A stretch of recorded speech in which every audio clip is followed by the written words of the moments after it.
Hello guys, what is up? Today I'm doing What If Deku Trained Like Baki Part 6. And before we get right into this, like usual, I have a few things to say. Um, we finally made it to 200 subscribers. So, if you guys, I give you guys my most sincere, praises because we made it to 200 so fast and I thought this would never happen. So thank you. And we got What If Naruto Advanced Powers. I think the first part to up to 1,000, 1K, and about 73 likes. And I'm pretty excited about that. So again, thank you. And I will be posting What If Naruto was an angel later on. But since it is I'm actually gonna end it at part 5, but it's gonna take a bit of writing to leave it in a concise way so I don't bullshit my way through it. So it will take a while to do, but after I do this what if, I might do what if Goku could change his DNA on Friday. So stick around for that. And yeah, let's jump right into the intro.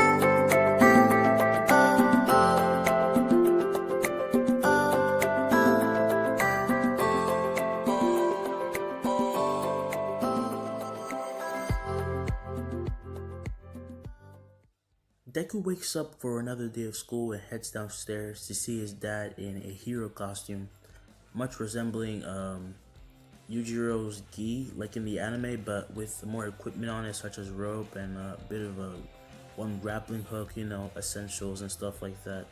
He's not heavily armored, but he's not too open to attacks. Since Inko still hasn't returned, things have been a bit gloomy for a while, and Deku sits down for breakfast and asks Yujiro if, he plans on becoming a hero. Yujiro says, yes, this way our house will be way more safe and so will our family. And Deku asks, you chose your hero name yet? And he says, nah, but we'll see. Maybe I'll get a nickname or something. Deku and Yujiro finish their meal and head their separate ways, but not before Deku grabs this special scarf from Aizawa because he wants to stay safe just in case, since villains have been attacking a lot lately. And he is just running through the town and heads to UA, and everyone gets in, they start talking, they get their costumes, and they head out for their agencies. Aizawa asks what agency Deku is going to before he leaves, and Deku says that he's going to Ectoplasms, and everyone, is going their separate ways. Uraka sees Deku behind her and is starting to get flustered, but then Deku goes across the street to the Clone Heroes agency, and she's mad because she wished they were going the same way. And Deku arrives at Ectoplasms and starts getting to know him and his sidekicks, all of that, and then they start training. Since Deku wants to learn a bit of like kicking techniques, and they hear on the news that the Nomus are rampaging through Hosu City, and they head out, and Ectoplasm gives Deku permission to defend himself as well as his other sidekicks. So Deku heads out and starts to use this scarf to viciously rip the Nomu's heads off by grabbing their necks and then yanking it, which also, makes the other heroes look at him and they're kind of scared, but they see that his method is working and they start imitating him and, all that. Soon, everyone starts beating down the Nomus pretty easily because they found their weakness, and after a while, Deku starts to notice some intense bloodlust and hears the sound of people fighting in the background, and he heads for it. He runs up to an alleyway to see the hero killer Stain, getting getting his head like smashed on the ground, which makes a huge crater. And after getting closer, he sees Ida on the ground next to the man who just saved his life. And Ida asks, "Why are you here?" And Deku says, "To save you, duh. But it seems this hero saved you before I did. Who are you?" And this strange man turns out to be Yujiro, and he says, "Hello, son." And Deku surprisingly says, "Dad?" Yujiro explains that Stain attacked him out of nowhere when he was, saving a couple. Deku grabs Ida and puts him on his shoulders, and Yujiro grabs Stain by the arms and like locking them. And if you have watched the anime, which if you still haven't, go ahead and watch it. Yujiro is a man, like, he's really huge. His frame, his size, he's just gigantic. So, Stain is like a freaking baby compared to Yujiro. That's nothing. That's baby weight. They both step out of the alleyway only to hear Nomu rushing at Deku with like a screeching sound. And ectoplasm comes out of nowhere, kicking it in the face, sending it the opposite way. And Deku straps the scarf around its neck and pulls it back to Yujiro, who grabs its skull and squishes it with its brain. Sorry about the noise if you're hearing that.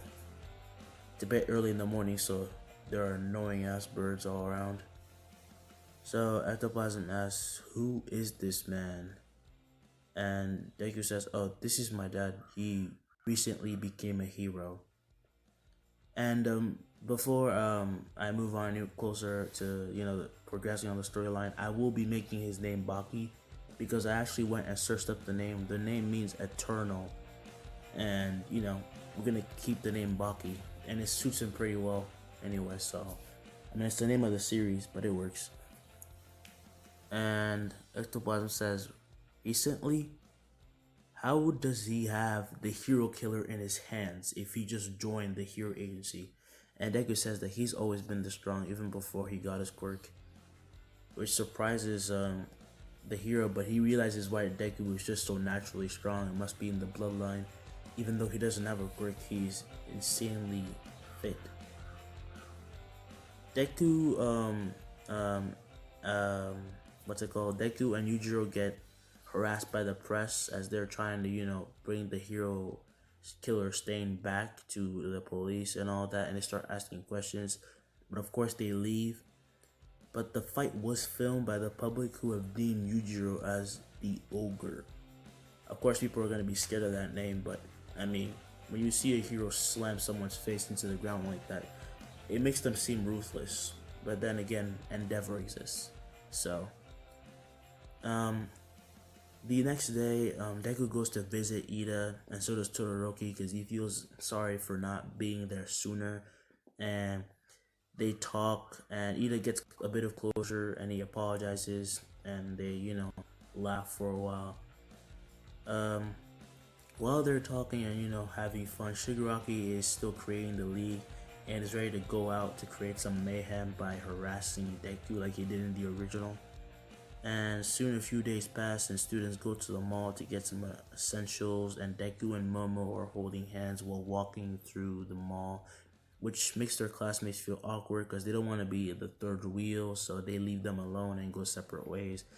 As well as Uraraka, because though she knows that Deku is dating, she can't help but feel like she wants to get closer, which makes her feel like she's completely lost to Momo. After walking around for a while, they decide to sit down, and a man in a black hood comes up to them and tries to create conversation.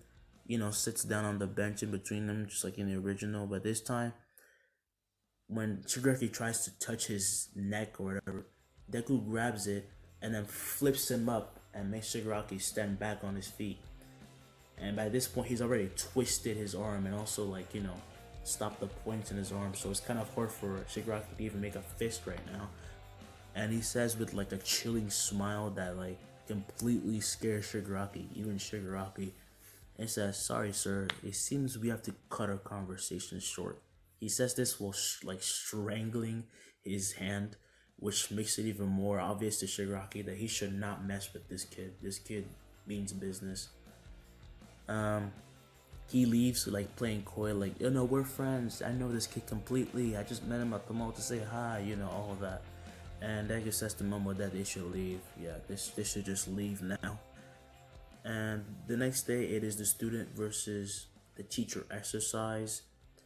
And you know, the announcement comes up, and before they get dressed like everyone else, Deku tells Aizawa what happened and tells them to be on guard because it seems like these villains are coming out more and more, and for some reason, they seem to be attacking his family personally. So he feels that some things might come up. And you know, this time I'm gonna leave it here. This might be shorter compared to the other what ifs, but I'm gonna give you guys the decision of whether you want Deku and Bakugo, or Deku or Kirishima, or Deku and Momo. I will put it up on a poll on the corner, and give me your opinion. And you know, the next part I will add in whoever you guys choose. And yeah, that is it. I hope you guys like this. Please watch it all the way through. Share it, comment, subscribe, tell anybody about these videos, and yeah, until next time.